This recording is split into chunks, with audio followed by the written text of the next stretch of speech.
ახლა კი გადავდივართ ჩვენი გადაცემის შემდეგ სტუმართან, ერთიანობა ნაციონალური მოძრაობის წევრ ლაშა ფარულავასთან.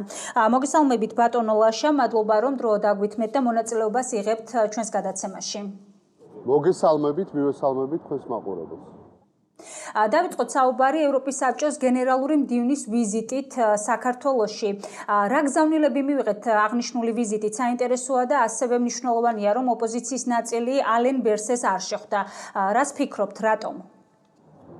პირველ რიგში თავისუფლება რუსული რეჟიმის პატიმრებს, ადამიანებს, რომლებიც უსამართლოდ იმყოფებიან საპატიმრო დაწესებულებებში. უამრავი ადამიანი გადის წამების არაადამიანური მოპყრობის სპირალს მხოლოდ იმიტომ, რომ მათ უნდათ საკუთარი ქვეყანა, საკუთარი სამშობლო იხილონ ევროკავშირში, სადაც მათი უფლებები იქნება დაცული და გარანტირებული. ამის გამო რუსული რეჟიმი, ივანიშვილის ბანდა აპატიმრებს ადამიანებს, აწამებს, არაადამიანურად ეპყრობა და ცხადია, ჩვენ გვაქვს ამაზე ჩვენი პოლიტიკური რეაქცია. პირველ რიგში როდესაც ვლაპარაკობ ჩვენ საერთაშორისო პარტნიორებზე, უნდა ვიცოდეთ, რომ ევროპის საბჭოს გენერალური მდივანი არის აღჭურვილი მანდატით, რომელიც ეხება ადამიანის უფლებებს და სწორედ ადამიანის უფლებები და მისი ძირითადი თავისუფლებების დარღვევა მოხდა 26 ოქტომბერს, როდესაც საქართველოს მოქალაქეებს წაართვეს არჩევანის თავისუფლება.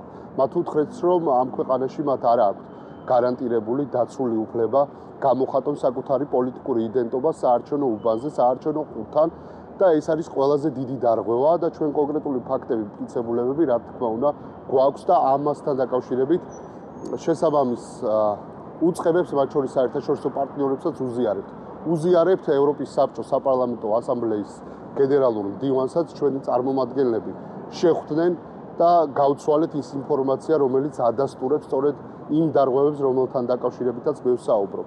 რაც ყველაზე მნიშვნელოვანია, სახალხო დამცველს აქვს არაერთი მტკიცებულება, თუ როგორ დაირღვა ადამიანის უფლებები, როგორ მოხდა ადამიანთა წამება უშუალოდ თბილისის მთავარ სამმართველოში, პოლიციის მთავარ სამმართველოში და ამასთან დაკავშირებით საუბრობს სახალხო დამცველი, რომელსაც აქვს კონკრეტული ფაქტები, მტკიცებულებები მატერიალური სახით, როდესაც ის ამბობს, რომ 300 დაკავებული პირიდან 100-ზე მეც აღენიშნებოდა ისეთი სახის ესე რომ ვთქვათ, კვალი ძალადობის, რომ ის იყო შემაშფოთებელი, მიუთითებს იმაზე, რომ საქმე გვაქვს სისტემურ დანაშაულთან, საქმე გვაქვს რეჟიმთან, რომელიც ცდილობს ძალისმიერი მეთოდებით შეაჩეროს პროტესტი, რომელიც არ არის პარტიული ჩარჩოების. პროტესტი, რომელიც 22 დღეა მიმდინარეობს რუსთაველის გამზირზე, არის ეროვნული პროტესტი. აბსოლუტურად ყველა დარგის საზოგადოებრივი ჯგუფი დგას ქუჩაში და ითხოვს აღდგეს მისი უფლებები, აღდგეს დემოკრატია და რაც მთავარია, დაინიშნოს ახალი არჩევნები და გათავისუფლდეს ყველა პოლიტიკური პატიმარი. ამიტომ რა თქმა უნდა ჩვენ არ გვაქვს არანაირი წინააღმდეგობა არც ერთ საერთაშორისო პარტნიორთან, პირიქით ჩვენ ვაპირებთ ამ ბრძოლაში გამარჯვებას ჩვენ საერთაშორისო პარტნიორების მათი მექანიზმების დახმარებით და არის მათ შორის პოლიტიკური გაერთიანებები, რომლებიც უარს აცხადებენ შეხვედრაზე, ვინაიდან ხელისუფლება რეჟიმმა გამოიყენა ეს პროპაგანდისტულად, რომ თითქოს მოხდა პარლამენტის ლეგიტიმაცია, მთავრობის ლეგიტიმაცია, თუმცა ჩვენ ასე არ მიგვაჩნია პირიქით. პირველ რიგში ევროპის საბჭოს საპარლამენტო ასამბლეას აინტერესებს ოპოზიციის მდგომარეობა, აინტერესებს პროტესტი, აინტერესებს მოქალაქეთა განწყობები და ჩვენ ამ განწყობებთან დაკავშირებით კონკრეტულ ინფორმაციას ვაწვდით. არალეგიტიმურია პარლამენტი, თვითგამოცხადებულია მთავრობა და ყაველაშვილს არ აქვს სტატუსი, ვინაიდან ჩატარებული არჩევნები არ აკმაყოფილებს არც ერთ საერთაშორისო სტანდარტს და პირიქით არღვევს მოქალაქეთა ძირითად უფლებებს. რომ გავაგრძელოთ დასავლეთის თემა, ჩვენ ვხედავთ, რომ დასავლეთი აქტიურად არის ჩართული მიმდინარე პროცესებში. მათ შორის საინტერესოა, რომ ემანუელ მაკრონსა და ივანიშვილს შორის სატელეფონო საუბარი შედგა. გარკვეულწილად ისმის მოწოდებები დიალოგზე. საინტერესოა, როგორ ფიქრობთ, შესაძლებელია თუ არა ამ ყველაფრის ფონზე ვიხილოთ 2020 წლის სცენარი და ოპოზიცია და ქართული ოცნება კვლავ მიუსხდნენ მოლაპარაკების მაგიდას? პირველ რიგში პრეზიდენტ მაკრონის ჩართულობა ნიშნავს იმას, რომ ცენტრალური ევროპა დაინტერესებულია რეგიონით. რეგიონში საქართველოს ყოველთვის იყოს დემოკრატიის შუქურა და სამწუხაროდ საქართველოს მისი რუსული რეჟიმის გამო და მთავრობის გამო, რომელიც ქართულ ხალხს აღარ წარმოადგენს, შეიყვანა ჩვენი ქვეყანა ჩიხში და დატოვა იზოლაციაში. ეს არის მთავარი პრობლემა. მთავარი პრობლემა არის ივანიშვილი, რომელმაც შექმნა ეგზისტენციალური საფრთხე ქვეყანაში, ყოფნა არ ყოფნის გზაჯვარედინზეა ჩვენი ქვეყანა და ცხადია, პრეზიდენტ მაკრონის ჩართულობა ამ თვალსაზრისით არის მნიშვნელოვანი და მისი კონტრიბუცია არის გადამწყვეტი ქართული საზოგადოებისთვის. ქართული საზოგადოება დგას რუსთაველის გამზირზე. ეს არ არის, კიდევ ერთხელ გავიმეორებ, პარტიული აქცია ან პოლიტიკური შინაარსის კონკრეტული რაღაცა სოციალური მოთხოვნებებზე არ არის აქ ლაპარაკი, ან გარკვეულწილად უკმაყოფილებაზე. აქ არის უფრო ფართო პროტესტი, ეს არის ფაქტობრივად სახელმწიფოებრივი მოძრაობა, იმის გამო, რომ ჩვენი სახელმწიფო გადარჩეს, ჩვენი სახელმწიფო გააგრძელოს წინსვლა და ივანიშვილმა გადაუხვია გზიდან. ევროპისკენ მიმავალი გზიდან გადაუხვია ივანიშვილმა.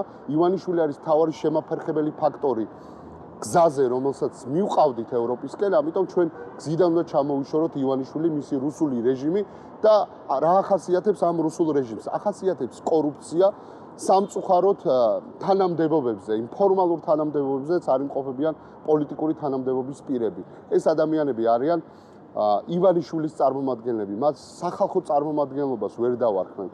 ანუ ქვეყანა არის უმძიმეს სიტუაციაში, კრიზისია ქვეყანაში და კრიზისიდან გამოსავლის ერთადერთი გზა არის არჩევნები, რომელიც უნდა აკმაყოფილებდეს საერთაშორისო სტანდარტებს. უნდა იყოს თავისუფალი, სამართლიანი და გამჭვირვალე. ამასთან დაკავშირებით საუბრობს პრეზიდენტი მაკრონი, რომ 26 ოქტომბრის არჩევნები არ აკმაყოფილებდა იმ ძირითად სტანდარტებს, რომელიც არის საერთაშორისო საზოგადოებაში მიღებული და საჭიროა ამ კრიზისიდან გამოსვლის გზად კონკრეტული ნაბიჯის გადადგმა. და ეს პირველი ნაბიჯი, რა თქმა უნდა გადადგას ხელისუფლებამ, რომელმაც ჯერ არჩევნები წაგვართვა, შემდეგ უარი თქვა ევროკავშირისკენ სვლაზე. 28 წლამდე გვეუბნებიან, რომ გადავდებთ მოლაპარაკებებს, თუმცა ყველამ კარგად ვიცით იმ პირობებში, როდესაც ჩვენ რეგიონში და არა მხოლოდ რეგიონში გეოპოლიტიკური ცვლილებები მიმდინარეობს და არ გამოსდის არც ერთ ავტორიტარს და მათ შორის ნახევრად დემოკრატიულ ქვეყნებს არ გამოსდით ორ სკამზე ჯდომა. ყველამ უნდა გააკეთოს თავის არჩევანი, ან ვირჩევთ დემოკრატიულ საზოგადოებას, ან ვირჩევთ ავტორიტარულ ბანაკს. აი ამ გზაჯვარედინზეა საქართველო და ქართველი ხალხი, ქართული საზოგადოება დგას დემოკრატიული საზოგადოების მხარეს და ის არ შეეგუება ავტორიტარული რეჟიმებისკენ სვლას. ამიტომ მე დარწმუნებული ვარ, გაიმარჯვებს ქართველი ხალხი, გაიმარჯვებს დემოკრატია ამ ქვეყანაში და ჩვენ მივიღებთ ისეთი ტიპის არჩევნებს, რომელიც დააკმაყოფილებს იმ მოთხოვნებს, რა მოთხოვნებსაც გვიყენებს ევროკავშირი. მიმდინარე კვირის აქტუალურ თემებს შორის არის ევროპარლამენტში გამართული დებატები საქართველოზე. საბოლოოდ კი სანქციებთან დაკავშირებით ევროპარლამენტი ვნახეთ, რომ ერთსულოვანი არ აღმოჩნდა. საინტერესოა, ოპოზიცია ელოდა თუ არა უფრო მკაცრ ზომებს დასავლეთისგან. პირველ რიგში ევროპის საბჭოს გადაწყვეტილება ჩვენ მაყურებელმა უნდა იცოდეს, რომ როდესაც ვლაპარაკობთ ფეისზე, ანუ ევროპის საბჭოს საპარლამენტო ასამბლეაზე, ეს არის ადამიანის უფლებებზე მომუშავე საპარლამენტო სისტემა, ევროპული სისტემა, 25 წელია ჩვენ ამ ორგანიზაციის წევრები ვართ. სწორედ ზურა ჯვანიამ აი ამ ასამბლეაზე წარმოთქვა ის ისტორიული სიტყვები, რომ მე ვარ ქართველი და მაშალზადა მე ევროპელი და ამ ორგანიზაციაზეა ლაპარაკი, მისი გენერალური მდივანი ჩამოვიდა, ხოლო ევროპის საბჭო, ევროკავშირის ევროპის საბჭო, რომელიც არის მთავარი მმართველი ორგანიზაცია, ესე რომ ვთქვათ, ევროკავშირის, დგას ქართველი ხალხის მხარეს და იძახის, რომ მთავრობა, რომელმაც საკუთარი თავი გამოაცხადა მთავრობად, ჩვენ არ მიგვაჩნია ლეგიტიმურად და სწორედ ამისი მკაფიო ნიშანი იყო ის, რომ დიპლომატიური პასპორტების მოქმედება შეაჩერეს ევროზონაში. ამით პირდაპირ უთხრეს ივანიშვილს, რომ არ აღიარებენ მის არალეგიტიმურ პარლამენტს, არ აღიარებენ თვითგამოცხადებულ მთავრობას და არ აღიარებენ ყაველაშვილის მოგონილ სტატუსს. საქართველოს ყავს ერთადერთი ლეგიტიმური სახელმწიფო მეთაური, ეს არის სალომე ზურაბიშვილი და სალომე ზურაბიშვილს აქვს კონკრეტული გზამკვლევი, როგორ გამოიყვანოს ქვეყანა ამ კრიზისიდან. და გზამკვლევის ორი ფუნდამენტური მიმართულება არის არჩევნები და პოლიტპატიმრების გათავისუფლება. ამიტომ ჩვენ, რა თქმა უნდა, ამ მნიშვნელოვან გზამკვლევს ვეთანხმებით, ხარში უდგავართ ამ გზამკვლევის შესრულებას და სწორედ ამიტომ ვდგავართ ჩვენ ქართულ საზოგადოებასთან ერთად რუსთაველის გამზირზე და მე დარწმუნებული ვარ, არა მხოლოდ რუსთაველის გამზირი გაიმარჯვებს, არამედ გაიმარჯვებს სრულიად საქართველოს და ჩვენ გავაგრძელებთ რეფორმებით სულას ევროკავშირისკენ. რატომ? იმიტომ რომ ჩვენი სამოქალაქო უფლებები, პოლიტიკური უფლებები, კულტურული უფლებები თუ სადმე არის დაცული, გარანტირებული, ეს არის ევროკავშირის სივრცე და ვერცერთი პოლიტიკური პარტია, ორგანიზაცია ვეღარასოდეს ვეღარ შეძლებს თავს მოახვიოს ამ ქვეყანას ავტორიტარული სისტემა. ამიტომ მნიშვნელოვანია ჩვენ გავაგრძელოთ სულა ევროკავშირისკენ და მათ შორის ევროკავშირმაც ახლა და ამ წუთას უნდა მიიღოს გადაწყვეტილება ინდივიდუალურ სანქციებთან დაკავშირებით და რატომ? ვინაიდან ივანიშვილის ხელისუფლება არის ავტორიტარული რეჟიმი, არის ქვეყანაში პოლიტიკური კორუფცია, არის ბანდიტების დაჯგუფებები ამ ქვეყანაში, რომლებსაც აქვს დიდძალი ფული და ამ ფულით ძალადობენ ჩვენ თანამოქალაქეებზე, ამიტომ საჭიროა მათ გამოიყენონ არა მხოლოდ მსუსხავი ეფექტის მექანიზმები, არამედ დამანგრეველი ძალის სანქციები. რომელ სანქციებზეა ლაპარაკი? ლაპარაკი არის ფინანსურ სანქციებზე და მე დარწმუნებული ვარ, ეს ბერკეტი თუ გამოიყენა ამ ინდივიდების წინააღმდეგ და არა ქვეყნის წინააღმდეგ ევროკავშირმა, შეერთებულმა შტატებმა და დიდმა ბრიტანეთმა ივანიშვილის ხელისუფლება საათებში დასრულდება და პროტესტი, რომელიც არის რუსთაველზე, რა თქმა უნდა არის მნიშვნელოვანი და ჩვენ ველოდებით სწორედ აი ამ დამანგრეველი ძალის ფინანსურ სანქციებს, რომელიც დაგვეხმარება ჩვენ საქართველოს მოქალაქეებს იმ ბრძოლაში, რომელიც მიმდინარეობს რუსთაველის გამზირზე. და ბოლოს რომ შევაჯამოთ, როგორ ფიქრობთ, რა განვითარება ექნება მიმდინარე პროცესებს და როგორ შეაფასებდით ასევე მაკენის ინსტიტუტის განცხადებას, რომელიც არჩევნების შემდგომ მიმდინარე მოვლენებს აფასებს? განვითარება ექნება ის, რომ ქვეყანა უნდა გადავიდეს მშვიდობიან კალაპოტში, პარტია, რომელიც პროპაგანდისტულად საუბრობდა, რომ ომის პარტიაო, არისო დემოკრატიული ოპოზიცია, ჩვენ ვართ მშვიდობის პარტიაო და არჩევნები რომ მორჩა, ხალხს გამოუცხადეს ომი და მშვიდობას დაპირდნენ ჩვენს მტრებს. აი ეს არის მათი პარადიგმა და ეს პარადიგმა უნდა ამოვატრიალოთ. ამ ბრძოლაშია საქართველოს მოქალაქე და რა სურს? მას სურს მშვიდობა ევროკავშირში. ევროკავშირი არის სწორედ ის გაერთიანება, სადაც შექმნის მომენტიდან დღემდე არ ყოფილა ომი, არ ყოფილა არეულობა. ეს არის მშვიდობიანი თანაცხოვრების სივრცე და ჩვენ ამ სივრცის ნაწილი გვინდა ვიყოთ. და ამაზე უარს გვეუბნება ივანიშვილი. რატომ? იმიტომ რომ მას უნდა გამდიდრება, მისი ბანდა უნდა მხოლოდ იყოს კმაყოფილი ამ ქვეყანაში და დანარჩენებს გვეუბნება, რომ თქვენი უფლებები აყრილია და მე თქვენზე ვიძალადებ. მე თქვენზე მეტი ფული მაქვს, მე თქვენზე მეტი პოლიციელი მყავს, მე თქვენზე მეტი მოძალადე რაზმი მყავს ქუჩაში. თქვენ გაგლახავენ, მე არ გამოვიძიებ. თქვენ დაგაპატიმრებენ, დაგასახიჩრებენ, მე არ მექნება ამაზე რეაგირება. თქვენი კოლეგები, ჟურნალისტები, მედიის წარმომადგენლები გადიან მართლა უმძიმეს სპირალს, ხო? ჩვენ ნახეთ პირდაპირ ეთერში როგორ ძალადობენ ჟურნალისტებზე. ჩვენ პირდაპირ ეთერში ნახეთ როგორ სცემეს კორესპონდენტი პირდაპირ ჩართვის დროს. როგორც მამაკაცი ბატონი როგავა, ისე ჩვენ ნახეთ ნოდარ მელაძის შაბათის გადაცემა, სადაც პირდაპირ მაკაჩიხლაძეზე იძალადეს და არც ერთ საქმესთან დაკავშირებით არ არის გამოძიებას, არ აქვს შედეგი. აგერ რამოდენიმე დღის წინ გიორგი ვაშაძეს სპიცი დაარტყეს რუსთაველის გამზირზე აქციების დროს და ეს ხო არ გეცნობათ საიდან არის? სუსის განცხადებიდან, სადაც გვეუბნებოდნენ, რომ იგეგმება თითქოს ვიღაცის მკვლელობა, პოლიტიკოსის მკვლელობა. არა და თვითონ აკეთებენ ამას. ამას თვითონ ახორციელებენ, თვითონ გეგმავენ. ჩვენ რომ მშვიდობიანი დემონსტრატები ვართ და ჩვენ რომ მშვიდობა გვინდა ქვეყანაში და კეთილდღეობა არა მხოლოდ ჩვენი შვილებისთვის, მათი შვილებისთვის, მათი ოჯახებისთვის, ეს გამოიხატება მათ შორის ჩვენი პროტესტის კალაპოტში, რომ ჩვენ ვართ მშვიდობიანი დემონსტრატები. სწორედ ისინი არიან მოძალადეები, ისინი აწამებენ კონკრეტულ დაკავებულ პირებს პოლიციის შენობებში. პოლიცია ქვეყანას ფაქტობრივად არ ყავს და აქედან გამომდინარე მაკეინის ინსტიტუტი იქნება თუ ნებისმიერი საერთაშორისო ორგანიზაცია, მათ აქვს თავიანთი დღის წესრიგი აჯენდა, ხო? ჩვენი გვაქვს, ჩვენ ქართველებს გვაქვს ჩვენი გეგმა. ჩვენი გეგმა მოიცავს იმას, რომ ჩვენ ვიცხოვროთ ყველაზე განვითარებულ, ყველაზე მშვიდობიან სივრცეში. და ეს სივრცე არის ევროკავშირი. აი ამაზე გვეუბნება ივანიშვილი უარს და ცხადია, ჩვენი პროტესტიც არის ჯიუტი, ჩვენი პროტესტი არის მტკიცე და ჩვენ ამ პროტესტში ვართ ერთიანები. აღარ არსებობს პარტიული და პოლიტიკური ჩარჩოები, ეს არის ფართო საზოგადოებრივი მოძრაობა და ამ მოძრაობას აყვა ქართული ბიზნესი, მეწარმეები. რატო? იმიტომ რომ ისინი ხედავენ სად არის პერსპექტივა. პერსპექტივა საქართველოს არ აქვს ჩრდილოეთში, პერსპექტივა საქართველოს აქვს დასავლეთში. და აი ახლა ჩვენი ქვეყანა იმყოფება გზაჯვარედინზე და არანაირი შანსი ბიძინა ივანიშვილს არ აქვს. ბიძინა ივანიშვილის ორგანიზაციის, ბანდიტული ორგანიზაციის წევრებს აქვს სახლებში პრობლემა, საკუთარ შვილებთან აქვს პრობლემა, რომლებიც ჩვენთან ერთად განან რუსთაველის გამზირზე და არაერთი საჯარო პოსტი ვნახეთ სოციალურ ქსელებში, როდესაც ისინი საუბრობენ იმაზე, რომ ქვეყანა არასწორი მიმართულებით მიდის.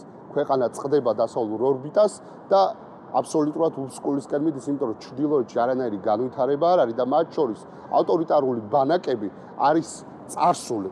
მომავალი არის ტექნოლოგიური ეპოქა, სადაც ადამიანის უფლებები არის დაცული, გარანტირებული და ჩვენ ამისთვის ვიბრძვით. ჩვენ ვიბრძვით ჩვენი უფლებებისთვის, რომელსაც ქვია სამოქალაქო, პოლიტიკური, კულტურული უფლებები და ეს უფლებები არის სწორედ დაცული დასავლეთში და აი ამიტომ გვინდა ჩვენ დასავლეთი. ქრისტიანული დასავლეთი სწორედ ჩვენ გვინდა და ეს ადამიანები, რომლებიც ახლა აპირებენ შეხვდნენ შობას ახალ წელს, შობა რა არის, ხო? შობა ახალი წელი არის წმინდა ქრისტიანული დღესასწაული, დასავლური დღესასწაული, ევროპული დღესასწაული, სადაც ყველა შობას აღნიშნავდა. როგორ წარმოგიდგენიათ, რომ ივანიშვილი უნდა შეხვდეს შობას და ჩვენი თანამებრძოლები უნდა შეხვდნენ საპატიმრო დაწესებულებებში?